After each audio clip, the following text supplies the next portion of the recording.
So, బేసిక్‌గా రాజకీయ నాయకులకున్నటువంటి ప్రాణగండాలు మరే దీంట్లోనూ ఉండవు. సో, రేవంత్ గారి విషయంలో అలాంటి గండాలేమైనా ఉన్నాయా? ఇప్పుడు దశాఛేదం జరుగుతున్నప్పుడమ్మా ఒక బలంతో ముందుకెళ్తాం ఒక యోగంలో. ఆ బలం తగ్గినప్పుడు ఏంటంటే మన సెక్యూరిటీ ఉంటుంది. దీన్ని రాజుగారి కోట అంటారు. కోట అంటే I tell you one thing here. Very interesting question వేశారు మీరు. అది ఏంటంటే ఈరోజు ఒక ముహూర్తం పెట్టారు. ముహూర్తం పెడితే ఆ ముహూర్తంలోని I tell you in detail 1:00 అని పెట్టారు, 1:04 అని పెట్టారు, 1:04 పెట్టారు. ఆ టైంలోని మనకు జ్యోతిష్ శాస్త్ర ప్రకారం ఉన్న చక్రాల్లోని బోల్డెన్ చక్రాలు ఉంటాయి ఆ టైంకి. అందులో ఏంటంటే కోటా చక్రం అని ఒక చక్రం ఉంటుంది. మీరు రెడీగా చెప్తున్నాం.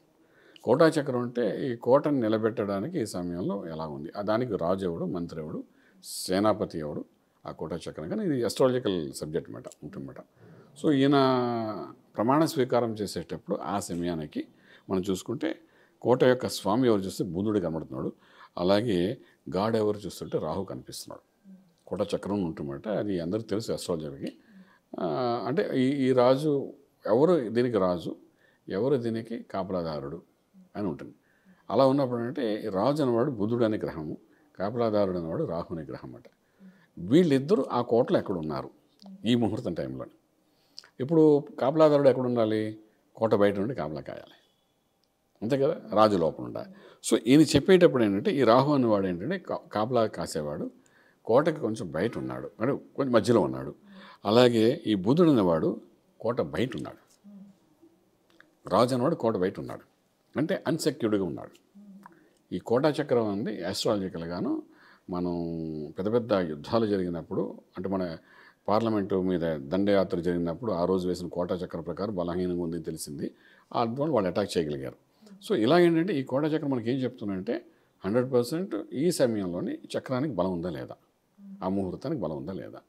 అలా అనుకున్నప్పుడు ఆ రాజు ఎవరైతే బుధుడనే ఉన్నాడో వాడు కోట బయట ఉన్నాడు, ప్రహారీ బయట ఉన్నాడు ఈ చక్రంలోని. If you want I will కెమెరాలో చూడొచ్చు, ఇది ఇందాక ఉంటుంది. ఇట్స్ సంథింగ్ లైక్ దిస్ మాట. If you can, this is called కోట చక్రం అన్నమాట. This is. సో ఏంటంటే ఈ కోట బయట ఉన్నాడు ఎవరు, మనకు బుధుడు అనే రాజు, బుధుడు అంటే వాడు బయట ఉన్నాడు. సైనికుడు లోపల ఉన్నాడు Rahu. This is way. So సైనికుడు లోపల ఉండి రాజు బయట ఉంటే రాజుకు సెక్యూరిటీ ఏంటి, అంతే కదా. సో ఇప్పుడు ఈరోజు పెట్టిన ముహూర్తాన్నిలోని రాజు అన్నవాడు బయట ఉండిపోయాడు, అంటే అన్సర్టనిటీ ఆఫ్ యాక్టివిటీస్. అలాగే మనకి ఏంటంటే రాహు అన్నవాడు దానికి సేనాధిపతి, వాడు ఈ కోట బయట ఉండాలి, చూస్తే లోపల ఉన్నాడు. లోపల ఏం చేస్తున్నాడు వాడు అంటే ఈ గ్రాఫ్లోని ఈరోజు ముహూర్తంలోని కోటకి ఎంత బలం ఉంది అంటే రాజుగారు బయట తిరుగుతున్నా వాడు లోపల కూర్చుంటే రాజుగారి సెక్యూరిటీ ఏముంది, ఏమి లేదు. మనం అదే చూసాం అక్కడ. ఆయన పరిగెట్టు ఇటు పరిగెట్టు వెళ్తుంటే కనబడ్డా, ఆయన సీఎంలాగా పరిగెడుతుంటే ఎక్కడ కనిపించలే. జనంలో కూడా చూసాం, అంటే ఇంకా అన్సెక్యూర్డ్గా ఉన్నాడు ఆయన. ఈ అన్సెక్యూర్డ్ లగ్నంలో ఆయన్ని మనకు ముహూర్తంలో ఆయనకి ప్రమాణ స్వీకారం జరిగిందని ఈ చక్రం పెట్టి మనం చెప్పవచ్చు. సో దీని అన్సెక్యూర్డ్ సెక్యూర్డ్ ఎప్పుడు అవుతుంది, ఇట్ టేక్స్ టైం. ఈయన జాతకంలో కూడా ఇలాంటి చక్రం ఉంటుంది. ఆ చక్రం చూపిస్తాను మీకు. ఆ చక్రంలో మనకి ఏంటవుతుందంటే అస్ట్రాలజికల్గా మనం వెళ్తే I show you that one also. Yes, Revanth Reddy గారిది, ఆయనది ఒక చక్రం ఇలా ఉంది.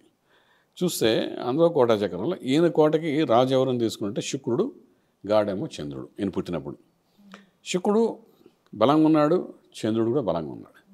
చాలా ముందుకు వస్తూ ఇలా కనబడుతుంది. అంటే నేను కెమెరాలో అవన్నీ చూపించడానికి కావాలి, ఎప్పుడైనా లైవ్లో ఉన్నప్పుడు మనం మాట్లాడుకోవచ్చు 1-to-1లోని. సో ఈరోజు ముహూర్త ప్రకారం చూస్తే ఈయన అన్సెక్యూర్డ్గా ఉన్నాడు.